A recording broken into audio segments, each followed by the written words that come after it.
హిందూ సాంప్రదాయ సాధు జంతువు ఆవు. తిరుమల తిరుపతి దేవస్థానంలో దేశీయ ఆవుల నుండి సేకరించిన పాల నుండి పెరుగు తయారు చేసి ఆ పెరుగును చిలికి దాని నుండి వచ్చే వెన్నను తీసి స్వామివారికి సమర్పిస్తారు. దీనికి సంబంధించిన నవనీత సేవలో భక్తులు పాల్గొనేందుకు అవకాశం కల్పిస్తామని TTD EO doctor KS Jawahar Reddy చెప్పారు.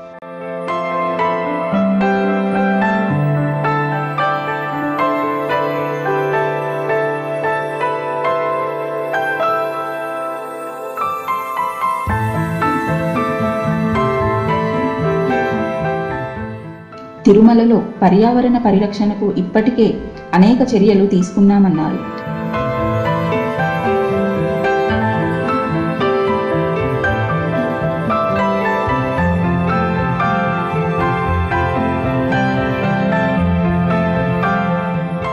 లడ్డూ ప్రసాదాల పంపిణీ కోసం బట్ట సంచులు, జూట్ సంచులు, గ్రీన్ మంత్ర సంస్థ పర్యావరణ హిత కవర్లు విక్రయిస్తున్నామని తెలిపారు.